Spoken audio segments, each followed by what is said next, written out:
ఒకప్పుడు మీరు starting of your కెరియర్లో మీకు మీరే పోటీ, ఒక సంవత్సరానికి ఆల్మోస్ట్ 13 సినిమాలు రిలీజ్ అయ్యేది, ప్రతి నెల ఎవ్రీ మంత్ ఒక సినిమా. ఎట్లా మేనేజ్ చేసేది సార్ మీరు అసలు? మీకు మీరే పోటీ, అసలు ప్రతి ఒక్కరము మేము లైక్ అరే వచ్చింది ఏ సినిమాకి పోవాలి, అసలుకి హాలిడే వస్తే ఇది సూపర్, ఇక మా ఫ్రెండ్స్ టీం అయితే దీనికి వెళ్దాం కాక దీనికి వెళ్దాం.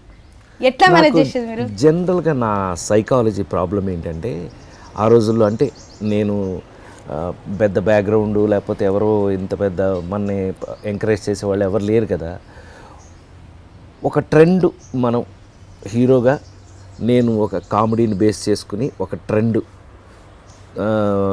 నా కోసం నేను తయారు చేసుకున్న ట్రెండ్ ఇది సెపరేట్గా ఎప్పుడైతే లేడీ స్టైల్ దగ్గర నుంచి సక్సెస్ అవ్వడం మొదలయ్యిందో నాకు వచ్చిన అవకాశాలను పోగొట్టుకోవడం ఇష్టం లేదు అప్పట్లో. అంటే అప్పుడు సైకాలజీ ఏంటంటే, నాకు ఒకవేళ అవకాశం పోతే మళ్ళీ వస్తుందో రాదు, బిగినింగ్ డేస్ కదా భయం అనమాట. ఆ భయంలో ఏంటంటే వచ్చిన అవకాశాన్నల్లా వాడుకుని నేను వీలైనన్ని చేయటం జరిగింది. చేసేటప్పుడు తెలియలేదు ఎక్సైట్మెంట్లో. రిలీజులు మొదలయ్యేటప్పటికి అన్నీ రిలీజ్ అవ్వాల్సిందే కదా, పనిచేసినవన్నీ రిలీజ్ అవ్వాల్సిందే కదా. ఒకదానికొకటి రిలీజ్ అవటం వెళ్తూ ఉంటే చివరికి నన్ను అందరూ తిట్టడం నేను తిట్లు తిన్నాను బాగా. ఏంటంటే వేరే సినిమా నీకు పోటీ అది పర్వాలేదు, నీ సినిమా నీకే పోటీ, నీ మీద ఎక్కుతుంటే మళ్ళీ నీ సినిమా మీద నీ సినిమా ఎక్కుతుంది, మరి అన్నీ నువ్వు చూసుకోవా అది ఇది అంటే అప్పట్లో తెలిసేది కదా, అయింది అప్పటికి అయిపోయింది. సో కొన్ని మనం అనుకునే లోపల అయిపోతాయి. జీవితం అంటే అంతే, మనం అనుకునే లోపల అది అయిపోతుంది. ఇప్పుడు మన ఇద్దరం మాట్లాడుకోవాల్సింది గమ్మత్తు ఏంటి అని అంటే, హీరోగా ఆ రోజున చేస్తూ నాకున్న అవకాశాలకి ఎక్కువ సినిమాలు చేయడం వల్ల రిలీజుల్లో ఒకదాని మీద ఒకటి ఎక్కేయటం అది జరిగింది కదా. మరి ఇప్పుడు అద్భుతమైన క్యారెక్టర్లు ఈ 42 ఏళ్ళ తర్వాత అన్నీ గుర్తుండిపోయే పాత్రలు నాకు ఈ జనరేషన్ దర్శకులు, రచయితలు, అందరూ నిర్మాతలు ఇస్తున్నప్పుడు ఈ స్పెషల్ క్యారెక్టర్స్ కూడా ఒకదాని మీద ఒకటి ఎక్కడం ఏంటి, ఇది టూ మచ్ కదా. 2 రిలీజ్లు మళ్ళీ ఒకటే రోజు. సో మిమ్మల్ని మీరు చూసుకోవాలి అంటే ఏ సినిమా వాళ్ళు అర్థం కాదు. అదేం లేదు, ఏం లేదు. పండగ కాబట్టి మీకు నేను ఇచ్చే ఆప్షన్ ఏంటంటే, ఇది బ్రహ్మాండమైన సంక్రాంతి పండగ మంది. ఈ పండగకి మనం ఒక సినిమా చూసి ఆగిపోవాల్సిన అవసరం లేదు, బోల్డంత అవకాశం ఉంది. 4-5 సినిమాలు కూడా చాలా బ్రహ్మాండంగా ఆడిన రోజులు ఉన్నాయి. అందుకని హ్యాపీగా ఒక సినిమా చూసి రెండో సినిమా చూసి అన్ని సినిమాలు బ్రహ్మాండంగా ఉంటాయి. అందరూ అద్భుతమైన సినిమాలు తీశారు, మీరు అన్నీ చూడొచ్చు, రకరకాలుగా ఎంజాయ్ చేయొచ్చు. సార్, నాకు మీకున్నది ఎనర్జీ నేను ముసల్దాన్ని అయ్యే వరకు కూడా నాకు కాస్త ఇవ్వండి. చిట్కా ఏంటి? చిట్కా అంటే అమ్మా, మీ బట్టి వాళ్ళు అందరూ నిజంగానే ఎప్పుడు అడిగే క్వశ్చన్ ఇది, మంచి క్వశ్చన్. ఎనర్జీ ఎప్పుడు వస్తుంది? సంకల్పంతో వస్తుంది. మనం ఈ పని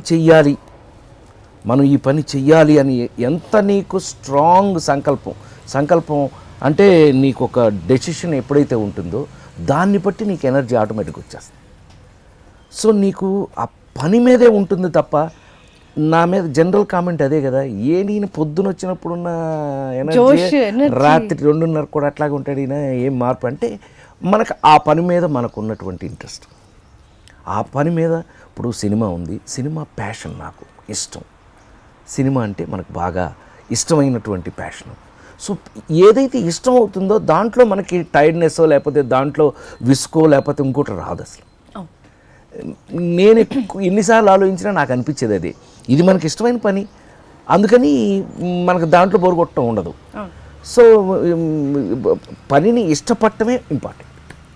అది ఏ పనైనా మనం ఇష్టంతో ఎగ్జాక్ట్లీ నువ్వు ఇష్టంతో. ఇప్పుడు అద్భుతంగా చదువుకునే వాళ్ళు ఉన్నారు, అద్భుతంగా కొత్తవి కనిపెట్టే వాళ్ళు ఉన్నారు, అద్భుతమైన పెర్ఫార్మర్స్ ఉన్నారు, అద్భుతమైన రాజకీయ నాయకులు ఉన్నారు, అద్భుతమైన ఇండస్ట్రియలిస్టులు ఉన్నారు. వీళ్ళంతా ఇలా ఉండడు, అద్భుతమైన పెయింటింగ్ వేసేవాళ్ళు ఉన్నారు.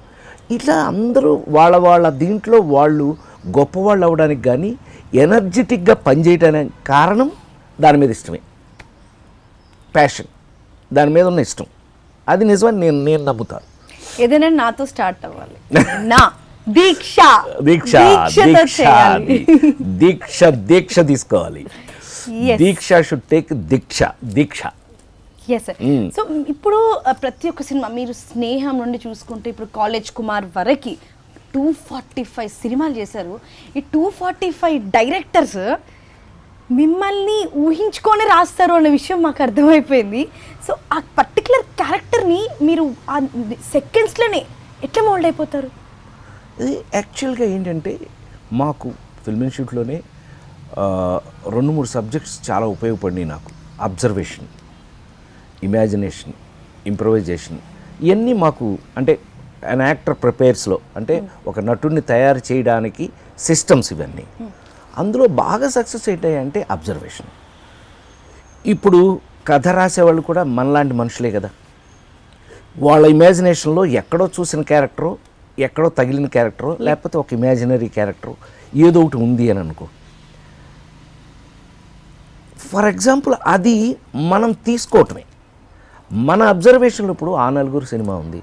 ఆ నలుగురు సినిమాలో ఆ హెవీనెస్, ఆ రఘురామ్ అని ఆ పాత్రికేయుడు క్యారెక్టర్ అనుకోండి, వెంటనే మనం ఒక రామోజీరావు గారిను ఒక ఇట్లా మనకు తెలిసిన వాళ్ళు ఎవరిని అబ్జర్వ్ చేసిన దాంట్లో ఉంటుంది. దాంట్లో క్యారెక్టరేషన్ ఫిట్టింగ్ చేయాలి అని అంటే మా నాన్నగారు, ఆయనంత టీచరు, మా నాన్నగారు స్కూల్ టీచరు, ఆయనంత సీరియస్గా ఉండేవారు. సీరియస్నెస్ ఉంటే ఆయనది వాడటం, కొంచెం సరదాగా ఉన్నట్టయితే ఎన్టీ రామారావు గారు ఎలా బిహేవ్ చేశాడు ఇది వాడటం. ఇవన్నీ కూడా వాడటం అనే మాట నేను ఎందుకు అన్నాను అని అంటే, నువ్వు అడిగిన దానికి ఆ క్యారెక్టర్లోకి ఎలా వెళ్తారు అని అంటే మనని మనం ఎడాప్ట్ చేసుకోవటం ఆ క్యారెక్టర్లోకి అయితేనే క్యారెక్టర్లా కనపడుతుంది. లేకపోతే అన్నీ ఒకటిలా ఉంటాయి కదా. ఇప్పుడు నాకున్న ఒక అదృష్టం ఏంటయ్యా అని అంటే, అటు పెళ్లి పుస్తకం వేరేగా ఉంటుంది, ఇటు లేడీస్ టైలర్ వేరేగా ఉంటుంది. అంటే ఒకదానికి సంబంధం లేకుండా ముఖ్యమంత్రి వేరేగా ఉంటుంది, ఎర్రమందారం వేరుగా ఉంటుంది, ఆ నలుగురు వేరుగా ఉంటుంది, F2 వేరుగా ఉంటుంది, మహానటి వేరుగా ఉంటుంది, ఓ బేబీ ఇంకొకలా ఉంటుంది. సో వీటన్నిటికీ అవకాశం ఏంటయ్యానంటే, ముందు అద్భుతమైన విషయం ఏంటంటే ఈ జనరేషన్ వాళ్ళు నాకు అవకాశం ఇవ్వటం. ముందు థ్యాంక్స్ ఫర్ దెమ్. ముందు ఈ క్రెడిట్ వాళ్ళకి చెందుతుంది. వాళ్ళు నా మీద నమ్మకం పెట్టుకుని ఈ పాత్రని ఇలా తయారు చేసుకున్నారు అని అంటే, ఆ తయారు చేసుకున్న పాత్రలోకి మనం ఎంత కష్టపడి చేస్తామనేది లెక్క. 1977లో స్నేహం సినిమా మొదటి సినిమా. ఆ సినిమా ఫస్ట్ డే షూట్కి మీకు కాల్ షీట్ రాగానే, ఫస్ట్ డే సెట్లో అడుగు పెట్టగానే వాట్ ఆల్ ద థింగ్స్ మీ మైండ్లో రన్ అయినాయి? నిజం చెప్పాలి అంటే మాత్రం చాలా ఫ్రాంక్గా చెప్తున్నా, చాలామంది అట్లా చెప్పకపోవచ్చేమో. ఫస్ట్ డే అంటే రాజమండ్రిలో ఒక కాలేజీలో షూట్ అదే కాలేజీ లోపల అంటే క్లాస్ రూమ్ లోపల జరిగే సీన్తో స్టార్ట్ చేసాం. వెరీ ఫ్రాంక్లీ స్పీకింగ్ ఏంటయ్యానంటే, ఫిల్మ్ ఇన్స్టిట్యూట్లో గోల్డ్ మెడల్ తీసుకొచ్చిన ఆ విపరీతమైన ఇంత చేసేయాలనే తాపత్రయం. బాపు గారు పైగా ఆల్రెడీ అసలు ఆయన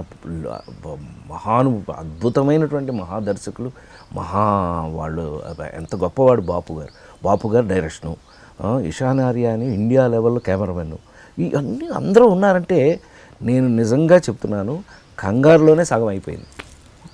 వెరీ ఫ్రాంక్లీ స్పీకింగ్. అప్పుడు మనం ఇది ప్లాన్ చేసి చేద్దాం, ఇది అలా పెర్ఫామ్ చేద్దాం అంత సీన్ లేదు.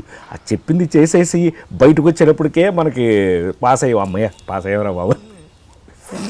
సో 4.5 డికేడ్స్లో 1977 నుంచి ఇప్పుడు 2020 అలా వైకుంఠపురంలో వరకు different types of artist in and around ఎన్నో చేంజెస్ వచ్చినాయి. డిజిటల్ మీడియా కానీ లేకపోతే ఎవ్రీథింగ్ టెక్నాలజీ కానీ. సో ఏమేమి చాలా తేడాలు మీరు గమనించారు?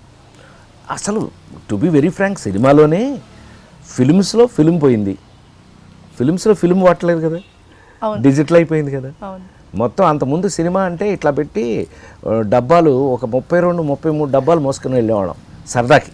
అన్ని పనుల్లోనూ ఎంటర్ అయ్యేవాడిని నేను. నాకు అదొక సరదా, నేర్చుకోవడం సరదా అన్నీ అని. ఎడిటింగ్ రూమ్కి ఇట్లా డబ్బాలు మోసుకెళ్ళేవాళ్ళం. ఇప్పుడు మొత్తం 400 కోట్ల సినిమా, 300 కోట్ల సినిమా కూడా ఇంత అయిపోయింది. ఏమంటే చిప్పు మొత్తం సినిమా ఇంత అయిపోయింది. Cinema has become so small.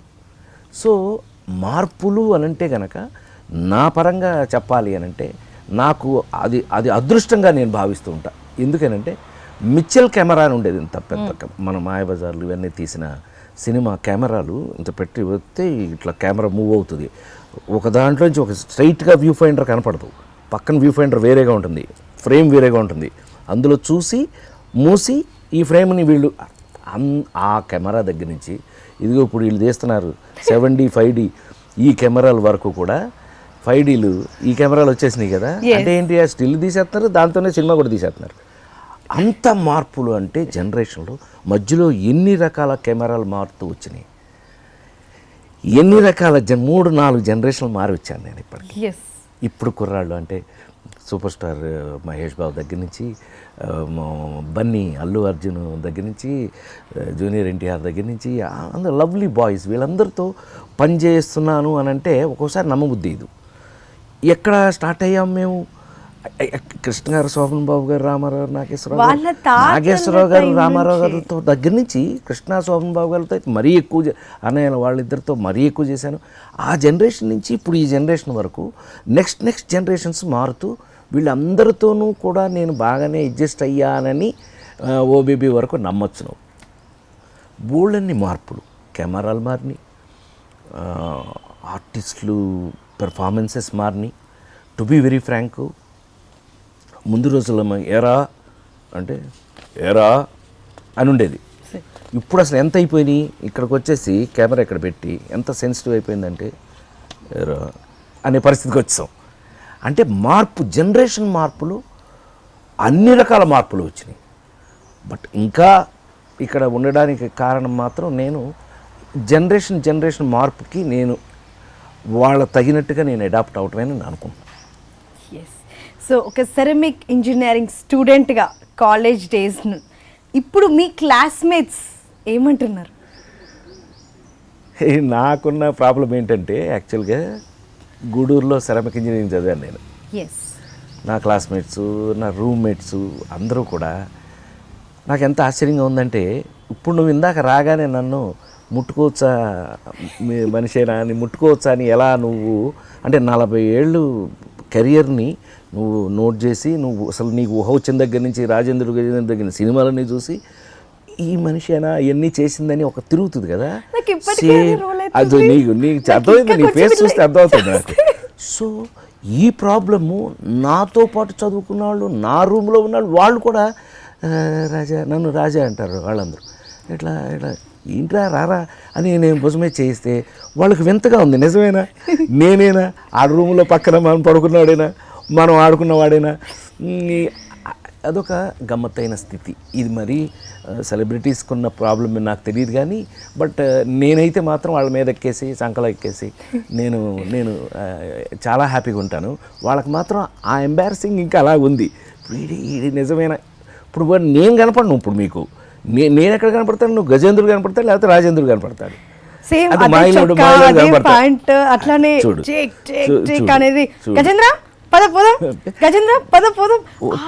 మీద కూర్చుని గజేంద్రుడితో మీకు భలే రిలేషన్ ఉంది అసలుకి, అద్భుతం అసలు. దాంతో అదే ఇందాక చెప్పావే క్యారెక్టర్లోకి ఎలా వెళ్తారు అన్నట్టుగా దాన్ని ఫ్రెండ్ చేసుకోవటానికి ఆ గజేంద్రుడు ఏనుగు ఏదైతే ఉందో దానికి 5 years ఏజ్, దాన్ని అడాప్ట్ చేసుకోవడానికి ఆ మావటి ఎవరైతే ఉన్నారో, దాంతోపాటు వచ్చిన ట్రైనీ ఎవరైతే ఉన్నారో, అతను ఏమేమి చేస్తున్నాడో అవి చూసేవాడిని. దానికి ఏదన్నా ఒకటి చేయమని చెప్పి అది చేయగానే నోరు తెరుస్తుంది, అది అంటే ఏమైనా పెట్టమని. సో అతని జేబులో చెరుకు ముక్కలు ఉండేవి, జేబులోంచి ఒక ముక్క తీసి నోట్లో వేసేవాడు దానికి. అది ఓకే అనుకుని హ్యాపీ అయ్యేది. ఓహో ఇలా ఉందని చెప్పి అన్ని పిలిచి నేను పక్కకి ఆడి జేబులో ఉన్నాయని నా జేబులో పెట్టుకున్నాను. ఈ చిక్కీలు ఉంటాయి కదా, చిక్కీలో జేబులోనూ చెరుకు మొక్కలో జేబులో పెట్టుకున్నాను. అది షార్ట్ కట్ అనగానే ఆ నోరు తెరిస్తే వాడి దగ్గర నోరు తెరవగానే నేను ఒకటేసా, నాతో పాటు వచ్చేసింది. ఇంకా మీరు నమ్మాలి, మన ఇంట్లో మనం పెట్స్, డాగ్స్, కుక్క పిల్లల్ని మనం ఎలా ప్యాంపర్ చేసి మీద ఎక్కించుకుని ఉంటాము, సేమ్ అంతే, ఏమీ తేడాలి.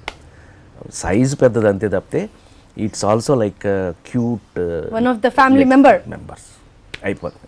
ఫ్రెండ్ అయితే ఫ్రెండ్ అయిపోయింది అంతే. అంత మీరు చెప్తుంటే నాకు ఇమ్మీడియట్ గా షూట్ అయిపోయినాక జూకి వెళ్ళేసి I want to make friendship. But you have to know వాళ్ళు రైట్ ట్రైనీస్ దగ్గరికి గబగబా వెళ్ళిపోయి మన పాటికి మనం చేయకూడదు. You have to take the safety and then do it.